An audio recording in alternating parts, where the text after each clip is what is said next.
Guam's favorite, I-94. It is the largest Brazilian Jiu-Jitsu tournament in the Pacific region. Champions from all over the globe come to Guam to compete, but only one goes home with the Marianas Open belt and $10,000 cold hard cash. Join the stations and networks of KUAM in August for the Marianas Open Highlights Show. Presented by 76 Circle K and Guam Windward Memorial, and brought to you by these fine sponsors. Closed captioning is brought to you by IT&E Life in Motion. KUAM News Headlines is presented by Calvo's Insurance, a legacy of trust. Serving Micronesia since 1938. Matson Navigation, serving Guam and Micronesia for 20 years. Cars Plus, Dodge Challenger, the undisputed champion. IP&E, Fueling Excellence. McDonald's of Guam, I'm Loving It. And King's Restaurant, located in Tamuning and Dededo. Always open, always local.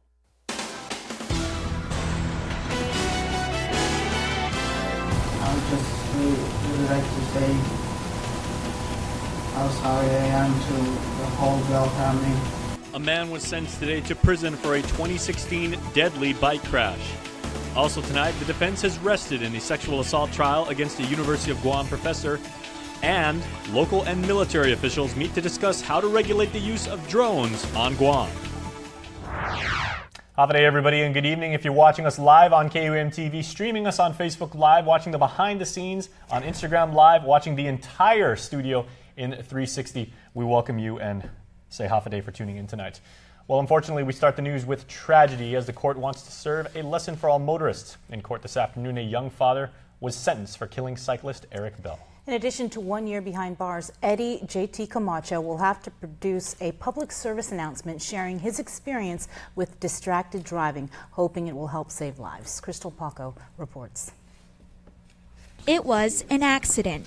Back in June 2016, Eddie JT Camacho was driving home from work when he struck beloved businessman and cyclist Eric Bell. I would just really like to say how sorry I am to the whole Bell family, friends and all, his work, employees. What happened that day was not, and it was not intentional. It was just, I was in the wrong place at the wrong time. The light was red, and Bell had the right of way. Standing at 6 foot 7 inches tall, wearing a fluorescent shirt, prosecutor Nicole Driscoll said Bell, who was fondly nicknamed the Gentle Giant, was unmissable as he walked his bike along the Dededo crosswalk. Eddie Camacho on that morning was speeding through the intersection. He admits that he was traveling at approximately 50 miles an hour.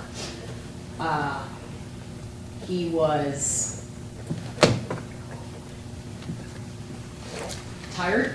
He was rushing, and not only that, but he actually had a screen, the type of screen that one would typically use like for the back of a vehicle, maybe to block the sun for a baby.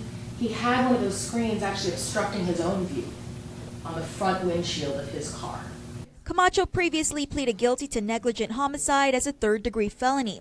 Though the charge carries a maximum sentence of 3 years imprisonment, his plea deal outlined a range from 9 months to 2 years behind bars. Judge Elise Iriarte. When I analyze what will be achieved by keeping Mr. Camacho in jail, in order to emphasize the seriousness of the crime, I find that justice is achieved by sentencing Mr. Camacho for 12 months in prison. In addition to 1 year in jail, Camacho must produce a PSA on distracted driving and biker awareness. We unfortunately live in a community where many drivers are careless when it comes to bicyclists. Too often we hear of bicyclists being sideswiped or injured because of the lack of respect for motorists. Bell's widow, Danielle, addressed her husband's killer outside of the courtroom today, holding back tears and speaking to reporters. I'm just so glad it's over with. I don't think it's a tragedy for both sides. There's no win-win, and my family's able to forgive him. I know he didn't do this intentionally, and my heart's broken because he is young and he's got a young family. Reporting for Guam's News Network, I'm Crystal Paco. The defense rests its case in the trial against University of Guam's Dr. Michael Ellert, with deliberations expected to start tomorrow afternoon. The defense is asking the court to sequester jurors. That means keep them over the weekend or as long as it takes to come up with a verdict. Here's more. No more witnesses on behalf of defense. Only a quick fact from attorney Jay Areola to jurors before resting defense's case on Thursday. Michael Ellert is left-handed. He asserts his Fifth Amendment right to remain silent, and the defendant rests. Though closing arguments won't be heard until tomorrow, parties argued another issue: defense's motion to sequester jurors through deliberations due to the high-profile nature of the case. The jury is exposed to this in the media day, night, by apps, by automatic notifications, and it just can't be avoided. But we are very concerned that the media coverage, the blogs, the postings, that people just can't avoid. It shows up. Anybody who likes KUAM Facebook, or who likes WAM PDN, or who has the PDN app, it pops up every second as we're testifying. And so it's very hard to avoid in as much as the court instructs the jury not to pay attention to it, not to discuss it. It is simply unavoidable. Though not opposed to the motion, prosecutor Matthew Heibel questioned, why now? The media coverage of high-profile cases is certainly just a fact of doing what we do. And there hasn't been any indication so far that the jury has disobeyed anything in terms of looking at the media. We certainly wouldn't want them looking at media. But I guess the question is if they've already been, according to Mr. Earl, these news stories are coming up every single day. So if they've been avoiding them already, then what's the difference between them continuing to avoid them now that they're in the deliberation part? The weekend, according to defense, could cause some issues for jurors who will return to their family and friends and be exposed to outside influences. KUAM spoke with the Judiciary of Guam's Director of Policy Planning and Community Relations, Shanga Matautau, who says the last time the local court sequestered a jury was a murder case back in 1999. Judge Vern Perez is taking the motion under consideration. Certainly that's not something I have engaged in the past. I don't know how readily available our system can make, for instance, hotel rooms or guards available on the weekend, that is marshals. I want nothing more than, again, a fair deliberation process. Closing arguments are scheduled for Friday with deliberations to follow. Reporting for Guam's News Network, I'm Crystal Paco. Also on Friday, it now appears an out-of-court settlement is back on the table for dozens of clergy sex abuse cases. And that is why the plaintiff's attorney, David Lujan, has filed a motion for stay. Court documents state that alternative dispute resolution is the more desirable route, with Lujan's motion also stating that a retired U.S. District Judge in Oregon has agreed to serve as a mediator in the cases. That hearing gets underway at 10 a.m. at the District Court. With the introduction of new technology every day, lawmakers are working diligently to ensure they're keeping up with the times. And drones, while a fun hobby for many on our island, law enforcement and government facilities also need to protect themselves from those using them with criminal intent. Valerie Maige has more in our next report. It's a work in progress, but legislation for the use of drones on the island could be landing very soon. Today, local law enforcement and federal officials met in the first working session for drone legislation. Senator Will Castro is the author of Bill 155, which regulates the use of drones and their use throughout the island, particularly areas considered sensitive and high security. He reiterated that the measure is not designed to be overly regulatory or require too much red tape. From my perspective, this is really about sensitive areas and about areas where issues of privacy and safety are of the utmost public concern. DOC Deputy Director Kate Garcia Baltazar shared similar sentiments. We would rather have no drone zones than have in some jurisdictions where it's drone only, meaning you can't fly wherever you want, not even in your backyard. In recent weeks, a Mavic drone was found inside the DOC Manilao compound. Baltazar says several days later, security cameras at the prison saw another drone flying nearby. This is not something to be taken lightly. It's happening right now as we speak at some correctional facility somewhere. And so I think that our current policy in terms of how we handle contraband and deterrence, this can only complement that. Lieutenant Greg Jacobs with Joint Region Marianas was also involved in today's discussion. It's a lot of the island's critical infrastructure. I think that maybe, that those items should be listed also.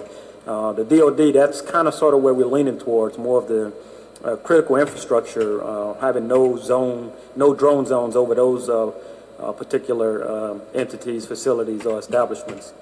Currently, there are very minimal regulations for drones. Drones cannot be operated within 5 miles of Guam's airports as per Federal Aviation Administration statutes. Additionally, only drones that are between 0.55 to 55 pounds have to be registered with the FAA. Meantime, Castro says there will be more working sessions to come. For Guam's News Network, I'm Valerie Maige. All right, Val, thanks so much. Another news saying he wants to take gubernatorial election year politics out of the budget process. Speaker B.J. Cruz is proposing a 2-year spending plan for Gov Guam that also slashes more than $50 million from Adeloop's projected revenues. Now, Cruz, who is also the Appropriations Committee chairman, released details of what he calls a conservative biennial spending plan, paring down the administration's revenue forecast by $34 million in fiscal year 18 and another $19 million the next fiscal period. The Speaker's plan calls for $688 million in general fund appropriations next fiscal year, with $704 million the following. Cruz says his proposed 2-year budget removes the uncertainty of a contentious budget process next year, which will come in the weeks ahead of the vote for a new governor. It also imposes a hiring freeze on unclassified staffers over the next 2 years, with a few exceptions. A public hearing on the measure is next Thursday. Congresswoman Madeline Berdallo is making it clear that war survivors who have submitted war claims will get their money. According to the Guam World War II Loyalty Recognition Act, war reparations are to be paid with Section 30 money above 2014 levels. Berdallo says in May, the Office of Insular Affairs clarified the level of Section 30 funds collected by the federal government in 2014 was an estimated $68.6 million. She says she shares the sentiments and concerns of the use of Section 30 funds to pay claims, but this was the only way to advance the war claims bill. In a statement, Berdallo says she is committed to finding an alternative funding solution and that funding will be available when the filing period ends in June next year. And the news now that seemingly everyone in the free world at least was talking about as President Donald Trump made a controversial official announcement overnight via a series of tweets that he will not allow transgender people to serve in the United States military. The commander-in-chief stated, and I quote, "Our military must be focused on decisive and overwhelming victory and cannot be burdened with the tremendous medical cost and disruption that transgenders in the military would entail," end quote. The Defense Department lifted the ban last year during the Obama administration, with Guam Congresswoman Madeline Berdallo expressing concern, stating in part, quote, "This is a discriminatory decision that could have serious implications on our military readiness and impact many who currently serve the nation." The White House says it's now working with the DOD to implement the president's ban on transgender people who serve in uniform. Stay tuned. We are back with a lot more news after the break. There are more ways to experience KUAM News than any other source on Guam. Download the KUAM News app for your Apple or Android device for 24/7 news, sports, videos, weather, streaming with KUAM radio, and important news alerts. And stay connected at home with Guam's first app for Apple TV. All available now from the App Store. Have you gotten paid yet? That's the premium automatic insurance deduction plan from Calvo's Insurance. Paid simplifies your home and auto insurance. No down payment. No more long lines. And you can stretch your payments up to 12 months.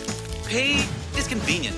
It deducts from your payroll, your checking account, or your credit card. With Paid, you get up to 65% off your car insurance and enjoy lifestyle club discounts. Life can be easier when you get paid. Call Calvo's Insurance today and save on your home and auto insurance. This is Tabby. Tabby service provider is IT&E. This allows her to walk on campus without having to rely on Wi-Fi. Hey, Abby. Hey, I switched to the IT&E student plan just like you. I love how affordable their plan is. I'm so glad I switched to IT&E. What? Get up to 5 gigs a month for just $30 and the first 3 months free at IT&E.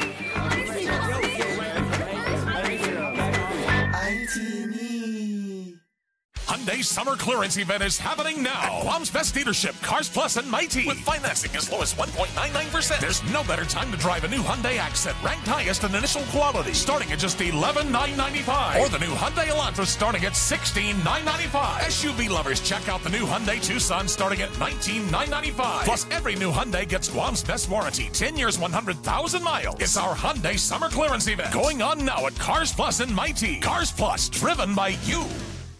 Oh! Ruby Tuesday puts the O in dinner combos with Garden Bar Plus entrees for only $20.99. Choose salmon moco, petite sirloin, or pesto chicken pasta. Only at Ruby Tuesday. Oh! For 20 years, Matson has been an important part of our everyday lives. Bringing in the cars we drive, the food we eat, and the materials that helped build our homes. From caring for our land through the Adaki Itanu program to generously supporting our local charities, Matson has contributed to the preservation and growth of our island. On behalf of those you've served throughout your 20 years on Guam, Kidza Smaasi Matson. Find us on your favorite social media platform. Follow us and stay in the know with Guam's news leader. Have a day, everybody, online and on air. Welcome back to the show. Well, the water leak is certainly almost never a good thing to come across, as it can cause little to no water pressure for homes and businesses nearby. And it seems one man has reached his boiling point over a water leak near his Mangilao home. The issue now has him questioning GWA's response. Here's Isa Baza with the story. Water streams down this stretch of Sengsong Road in Mangilao, traveling about 100 feet from the site of the leak near Jean Kitchich's home. It's an issue Kitchich thought would be an easy fix after reporting the leak to Guam Waterworks Dispatch earlier this week. My concern was how soon can they respond, or how soon can the repair be done? Okay. And this point in time that I'm very concerned, because it's been 4 days now. By the time this afternoon is going to make 4 days, and still no response. I contacted governor's office, spoke to Liz, and that's on Tuesday, and she advised me she's going to contact DPW. In fact, Kitchicha says multiple leaks can be seen along the road easement, affecting half a dozen homes in his neighborhood. I'd like to see it happen as soon as possible, because this is a precious water that, you know, in our area. And on top of that, we have neighbors, either they're getting a low water pressure, and at the same token, I have kids that sees it, and when they pass by, they ask me, Grandpa, why we have a lot of water leaks. But GWA spokesperson Heidi Bellendorf says work orders are put together as soon as water leaks are reported. She adds these issues should be resolved within 3 to 5 days, but customers may call to follow up on whether a leak has been fixed. However, Kitchicha says his calls to follow up proved difficult. Ain't no sense having a 24-hour dispatch or emergency dispatch. It's useless. He says a similar situation happened near his home last year. Then it took water officials 1 month to make repairs. KUAM confirms the holdup, a backlog in work orders. Meantime, Ballendorf says anyone having trouble reporting or following up with water leaks in their area can email her at heidi@guamwaterworks.org. Reporting for Guam's News Network, I'm Isa Baza. Late today, after our interview, Kitsutsu followed up with dispatch again, this time getting some answers, but finding out it would take GWA 7 to 8 days to get the water leak fixed. And we want your thoughts and comments on this story. Go to our Facebook page and join the conversation. Well, better safe than sorry in other news, as a Guam Customs and Quarantine release stated info on a 20-foot container from Singapore that they suspected may be harboring a wood-boring insect inside. There were evidently apparent holes in the duggage, or the wood used to keep cargo in place during transport. The container was forwarded to biosecurity, who discovered the importer did not have a permit for lumber and the owner's duggage was not in compliance. The container was fumigated and will be returned to sender at their expense. The Guam Charter School Council is finally back on track after 4 members were sworn in Thursday morning. The council, charged with overseeing iLearn Academy and Guahan Academy charter schools, has been unable to meet since January due to a lack of quorum. New member Amanda Blosson, Governor's Assistant for Education Vince Leon Guerrero, says one of the first things to address will be an application for a new charter school.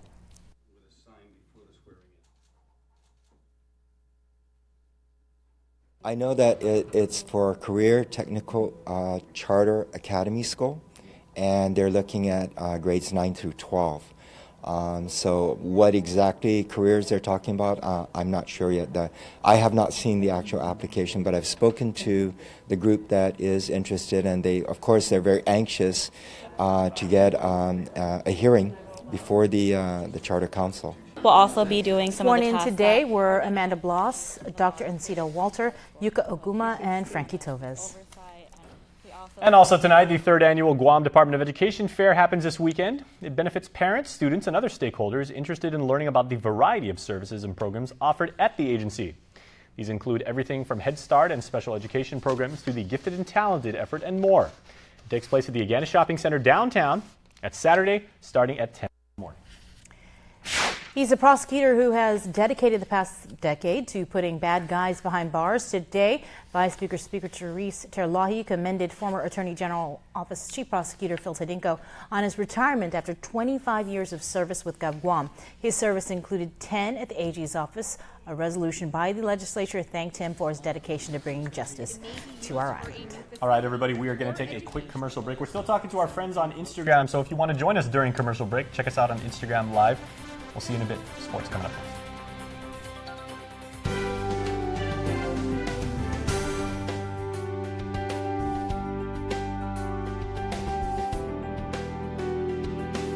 Be accompanied.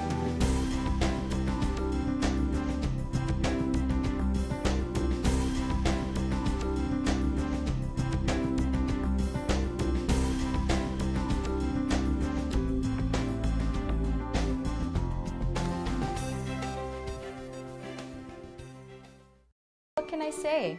My family was tired of seeing red from internet data caps. We switched to GTA and life is good again.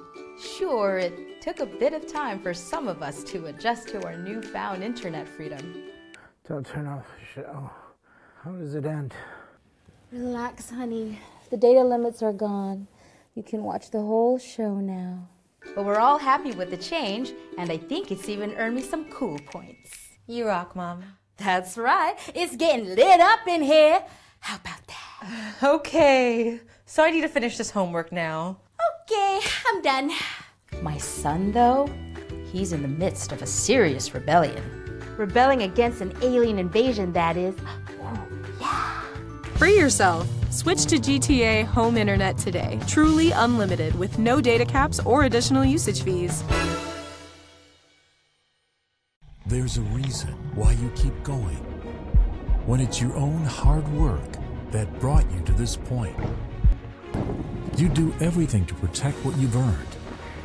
Because every move that brings you closer to your goals leaves you no excuse but to keep moving forward.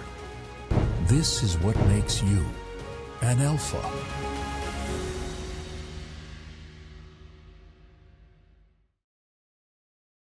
Get 50% off right now on all appliances at Dial Rent-to-Own. Need a range? Get one right now for 50% off. Want an electric or gas range stove? We have both. We have in-stock refrigerators and freezers. Washers and dryers are 50% off too. We have only the best name brands at Dial Rent-to-Own. No matter what style you need, all appliances are 50% off. So why wait? Save at Dial Rent-to-Own.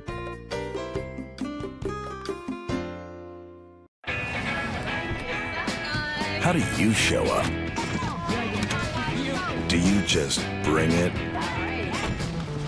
Or do you bring it all? Lucas, we gotta go.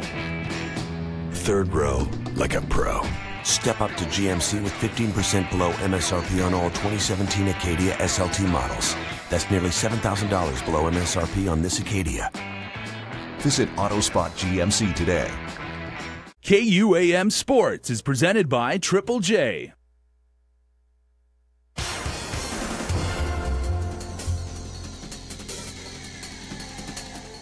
Off a day, Guam. Chris Barnett with Sports. Webis! Woohoo! Thursday. Proudly brought to you by Triple J. Just a great old show for you guys coming up here. We kick it off. Father Duaneus Fryer, who's relocating to the American states that are united to pursue his gridiron dreams. DeAndre Cruz is used to moving chains, and now he's moving himself. The 2016 IIAG football offensive MVP is relocating to Killeen, Texas to finish off his high school football career, hoping to attract even more attention from stateside colleges. Cruz has already entertained offers from a few colleges while helping the Father Duenas Friars to back-to-back IFL championships. The 6'1", 200-pound running back says his time with FD has prepared him for what lies ahead. I'm going to be extremely focused. I want to try to become a starter out there and work to become one of the best players on the team and hopefully get looked at by a few colleges.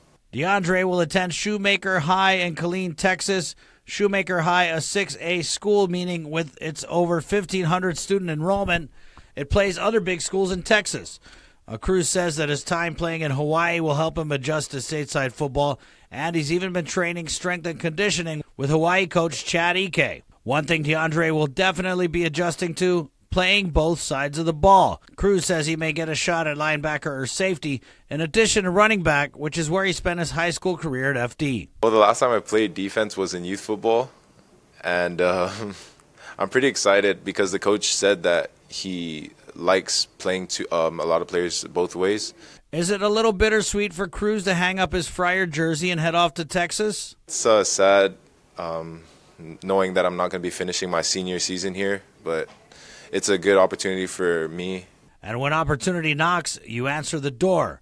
DeAndre says no matter who's knocking, he'll make sure they know he's representing the island of Guam. I take that very serious. I take a lot of pride in our island. Guam Football Association organizing an AFC C license coaching course on island after receiving the green light from the Asian Football Confederation. In a letter sent to the GFA from the AFC, the C license course has been approved for November 26th through December 12th for a maximum of 24 participants with a visiting AFC instructor. Coaches interested in taking the course must submit the registration form by close of business October 12th, and those forms available at the GFA main office or by download from guamfa.com/education/coaches/forms. Belinda Wilson, the GFA tech director, says it's an incredible opportunity for coaches because normally coaches in other countries are on their own in terms of paying high enrollment fees out of pocket while also taking time off from work to attend this type of licensing course. In order to be fully prepared for the C license course, GFA recommends that participants first obtain a D license or an equivalent. GFA will be holding its next GFA D license course August 11th through August 13th for all GFA and Interscholastic League coaches. Keeping with soccer, GFA executives officially approved the nomination of Micah Paulino for General Secretary of the organization in an executive committee meeting held at the GFA National Training Center conference room. Paulino replaces Tino Sangil, who recently won GFA's presidential election in an extraordinary Congress. Held earlier this month. Sangil tapped and presented Paulino as his top nomination for the position at the meeting. All right, told you, great little show there. We had football and football. Hey, remember, tomorrow's Friday, business. Be sure to catch Double D on the show. My name's Chris. Hasta gupa. Adios. It's Nissan's Stay Fit sales event. Fitness is important. You Nissan service pros are like trainers for my car's fitness. Now check out this hard racing deal on the Versa Note, starting at just $88 per pay period. Versa Note, family fun transportation starting at just $88 per pay period. And your new car fit kit includes free service, free car washes, and your own personal fitness watch. Keeping it fit and clean with free car washes leaves me more time to focus on keeping myself fit. The Stay Fit sales event. Find out more at Nissan Upper Tumon or online at NissanGuam.com. 48 hours. That's all we get in a week. But those 48 hours, we try to make them last forever. How? By filling them fast with all the right stuff. With a lot of laughter, a little drama, some adventure, and a whole lot of love. Dad, Mom's here. It happens pretty quick. Bye, Dad. But it's cool.